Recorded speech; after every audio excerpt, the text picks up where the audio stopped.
Hello and welcome to another podcast of Father and Joe. I am Joe Rocky and I'm here with Father Boniface Hicks. And in our last episode, we were discussing marriage and the importance of the sacrament of it and went into a lot of detail there. And today we're going to pick up that conversation where we left off with about what habits and what to do in preparation for the marriage. So, Father, you were listing about the inventories you were talking about, and we kind of discussed. Let's see how this works here with me as the test subject. So let's. Well, in addition to the various preparation, which there are a lot of resources for, and a lot of important things to consider. I didn't even mention in our last podcast a lot of good reading. If you're a reader and if you like to read things together, Pope Francis's new exhortation, Amoris Laetitia, the joy of love, beautiful, a lot of beautiful things, and some specific sections for those preparing for marriage, and then the whole thing is a reflection on marriage. A wonderful thing to read together. Pope Francis gave a whole year's worth of Wednesday audiences, a whole catechesis on marriage. Wonderful material. He quotes from it pretty liberally in Amoris Laetitia, but the whole text of those are wonderful tools. John Paul II wrote an exhortation in 1981 and then wrote a letter to families in 1984. Anyway, a lot of good materials to read. Those are just papal things. It takes 3 to get married, Fulton Sheen. There's a whole series. Anyway, a lot of good stuff. Mhm. So if you're looking for reading material, if you like to do that, there are a lot of good things out there. But then just in terms of the process of getting married, the church takes marriage very seriously. As you pointed out in the last podcast, it's a sacrament.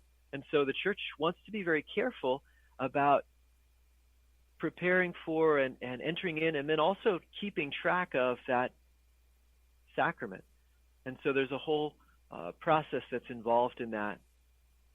And so let me ask you, Joe, and this will help our listeners also to kind of process what some of these steps are, because there's a lot of confusion. It's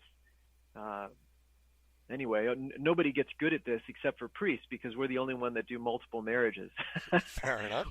Everybody else is entering into one marriage, and you don't get good at this process. So, but have you settled on a date so far? Yes, we went through the process. The first step was getting the church right.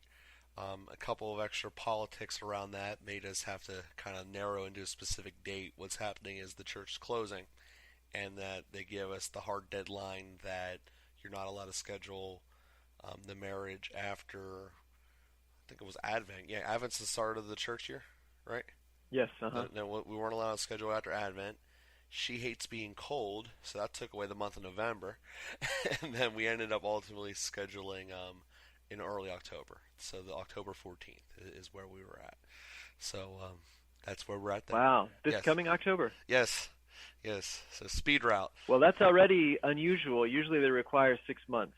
Oh, we did some of these speeches before, or not speeches, but some of the steps that the church told us. We sat down with a priest in early January to Oh, start okay. some of this Okay. process because Gotcha. we kind of saw the writing on the wall in terms of the church, and then there was some job issues as far as logistically, economically getting the ring to make it official. I But see. for the Gotcha. spiritual side of the world, it was kind of already starting that process. So Gotcha. might be changing the rules up, but this was more cause she loves that physical building. She grew up in there, and Mm. it was, again, looking at the writing on the wall and the realisticness of it, that if we're going to do this, and that's, she gave me a list of 3 things she wanted for her wedding. That was on it. So she only asked for 3 things. Then the other one was Nice. that she wanted to make sure that her grandmother was there, and her grandma has, I believe it's Lou Gehrig's disease, and Oh that wow. time limit's ticking away quickly as well. So with that being said, Wow. that's the other reason that we try to get on it back in January talking to the priest. So hopefully some of these questions have already been asked and I might know the answers to. Excellent. So, So yeah, usually there's at least a 6 month period mhm, between whatever engagement or starting the process and when you get married. So you got a date and you have a church, and then another piece of it is kind of official paperwork that goes to the diocese. Have you started working on that official paperwork? I I mean, if it's something that if it's what the priest filled out and had to submit, then yes. He Okay, asked like a good. bunch of questions as far as like our spiritual history. You made me think back to what all the questions were, but basically, where were you baptized? Where'd you get your communion at? Where'd you get confirmation at? Stuff like that is what I remember. That was kind of And the then, logistic stuff, and then there was another wave. But sorry, that's probably what you're asking me. well, that's right. So it's getting some of those details, and here are some of the reasons for that. I think it's helpful to know. There's a question of whether you're free to marry.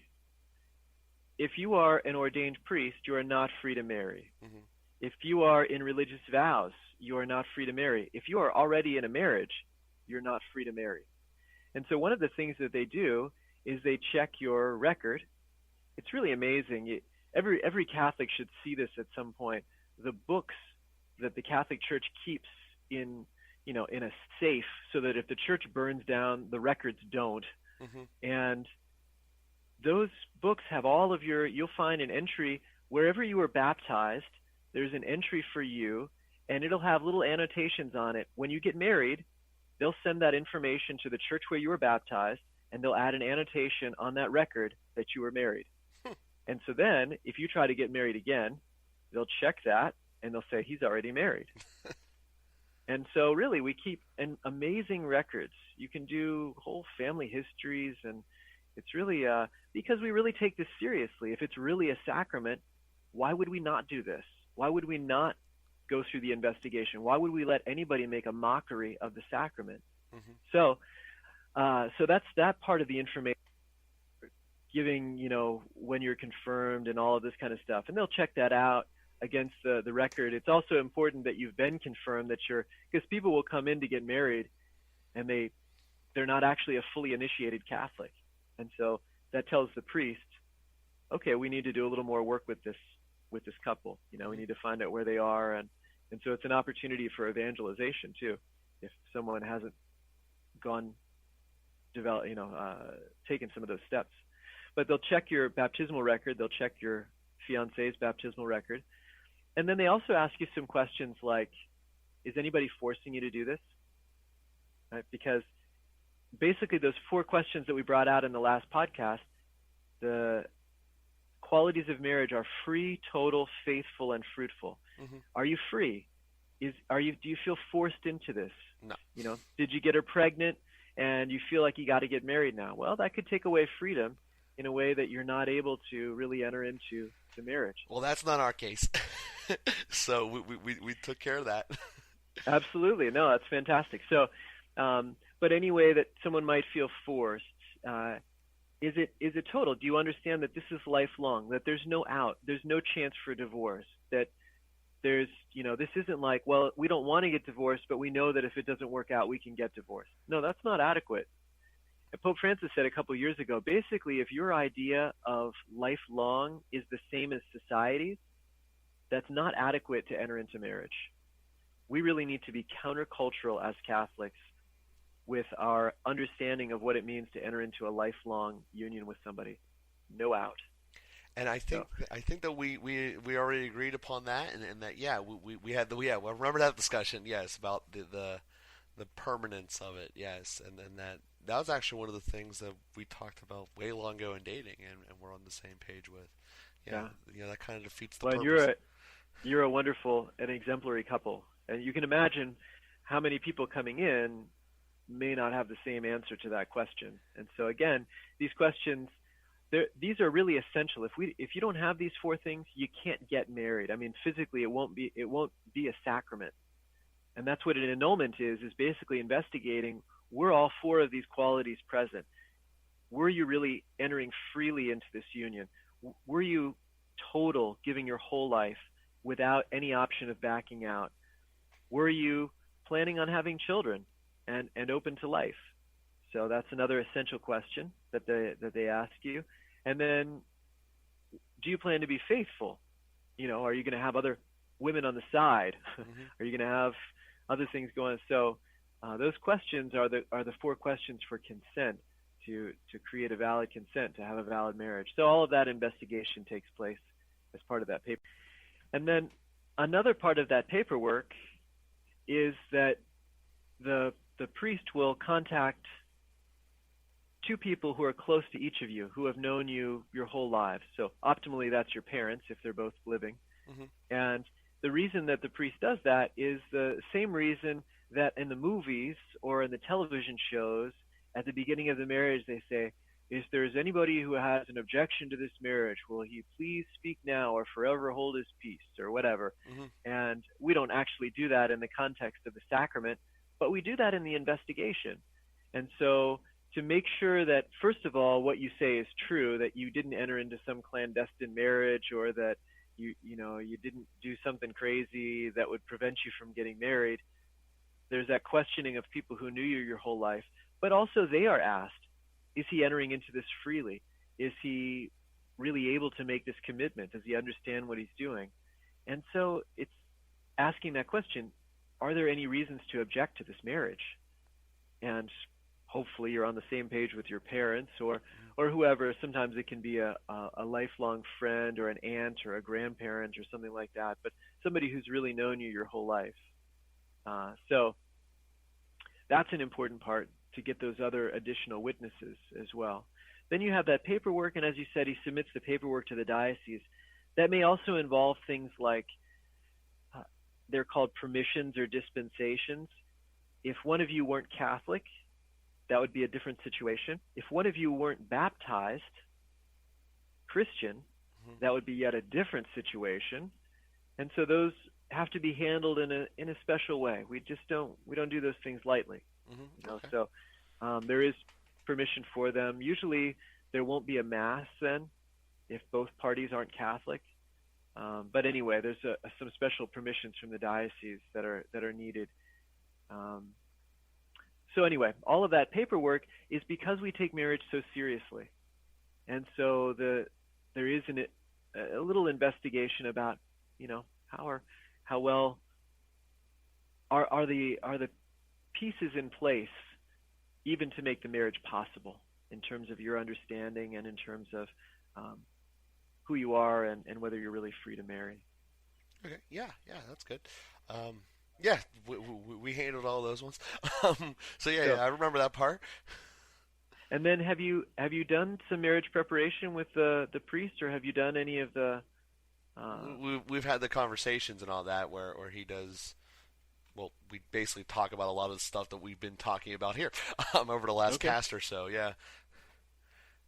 And then another point I think I left out in the last podcast. Actually, I always encourage couples to get some education about natural family planning. Hmm. And the reason is, even if couples don't plan on, they plan on getting married and having children as soon as possible, and so they're not worried about whatever, delaying that or regulating that in some way, it still turns out to be very helpful, because fundamentally what it does is it helps a woman to know her body, to understand her hormones, to understand when she's fertile, and then even for the spacing of children, that it's really, childbirth is hard on a woman, and raising a baby, nursing, getting up in the middle of the night. I mean, she basically doesn't sleep through the night for about a year Hmm. after giving birth. It's really hard on a woman. And if she gets pregnant too quickly, it can be really hard on her body. It can be hard on her psychologically. And so just even having that spacing can be extremely helpful for her to, and once she's had a baby, maybe it's a very hard pregnancy and a hard birth. I know a woman who suffered from serious postpartum depression. She was not in a position to get pregnant again very soon after having the first baby. But if she didn't already know NFP, it's too late to learn it at that point. You got to have some normal menstrual cycles to work with, to understand what the signs are, to understand how to chart, to understand how to do those things. So Yeah, I really encourage engaged couples to learn NFP. that was one of the things we were told back then. I don't know if she started it in March or February, but it was so basically Great, half a year ago. She great, she yeah. she started it. And another thing that it's important for, if God forbid, but it's always possible that she has some form of infertility. Basically, the first thing they have you do is do NFP and chart so that you can get a sense of where the hormones are Hmm. and how those things have been developing. And a doctor can diagnose a lot just from an NFP chart. And Oh, so if you're already charting for a year and you're not able to conceive, you just bring your charts in. The doctor can already do a diagnosis. Otherwise, he's going to tell you, come back to me in 6 months after you have some charts for me to look at. yeah. Well, that makes sense too. Okay. So it seems like we're clicking off some boxes here. All right. You're doing great. Yeah. One of the perks of one of the side effects of honoring her virginity is we have a lot more conversations than the average couple, I think.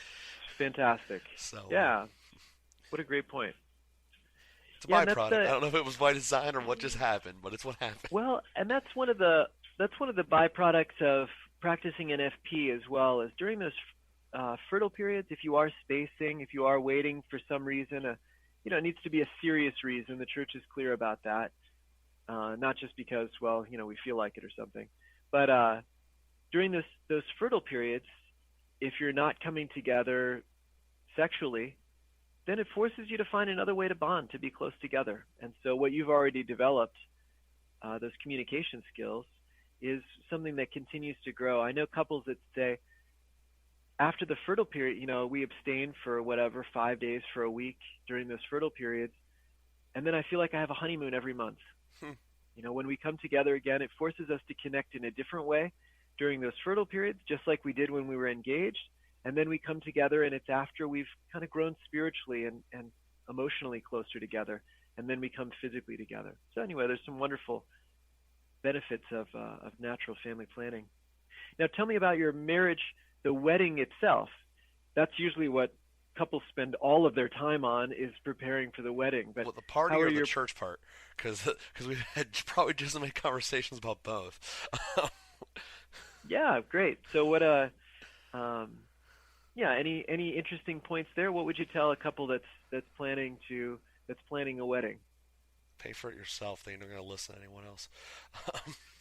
That was part of why it took so long, was to get to that point. Um, but that's one. But one of the things that we actually had a pretty good feel as far as the actual what's going on inside the church building.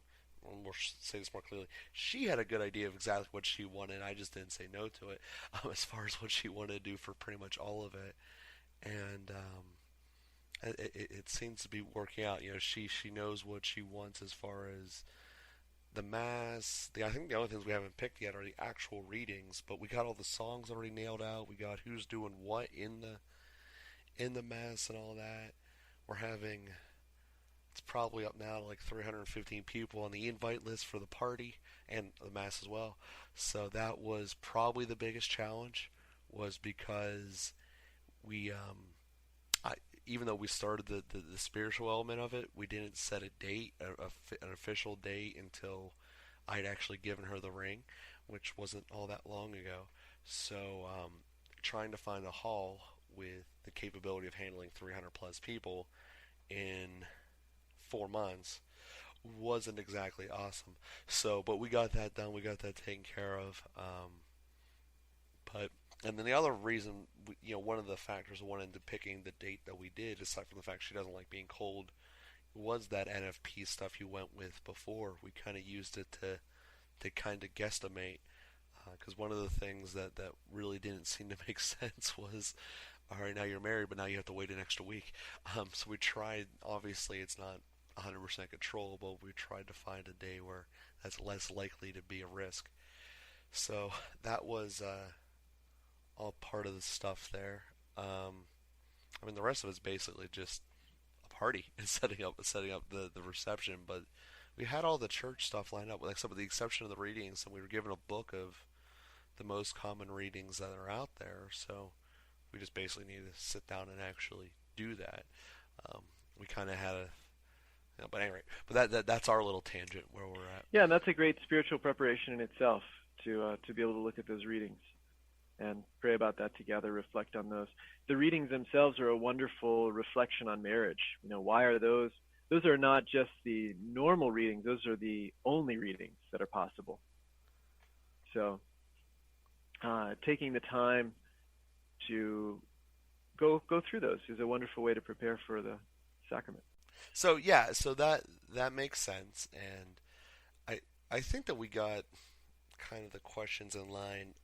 Going through the points you made before, faithful, fruitful, not forced into it, freely was the word you were using. Basically, the only one we haven't been tested by ourselves or society is the fruitful one yet, because honoring her virginity. So there's no real way to know that until it happens. But that's kind of where we're at with that. Well, and fruitful means open to life. And that's where the church's teaching on contraception is comes in, because contraception is against life. So it's one thing to wait. It's one thing to not have sex. You're always free to not have sex. Mm-hmm. But it's another thing to have sex and to stop reproduction. Contraception means literally in Latin, contra, against, ception, the beginning. Mm-hmm. It's against life. So it's really it's actively removing the dimension of fertility from the marriage act. It's saying free total, faithful, not fruitful. Mm-hmm.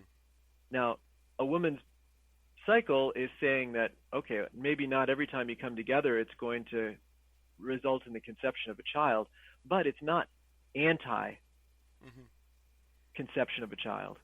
It's not contraception. It's just a marital act open to life. And so coming together open to life, one expression of a sexual union is sufficient to consummate the marriage. And then if God blesses you with children, we pray for that. Numerous times in the sacrament of matrimony, there are prayers for that they may be fruitful. Mm-hmm. May God bless this couple with children. And that actually is going to lead to one of the topics I wanted to have for our next cast, but we will save that for the next time. And in the meantime, I hope that everyone there has a great week, and that we appreciate you guys going out and telling your friends about us. We're growing at a much quicker rate than I ever thought would be possible, having only just started this a couple of months ago. So I thank everyone out there for listening and telling a friend about it. We appreciate you subscribing and giving us these great reviews that you've been doing. Thank you, and have a great week.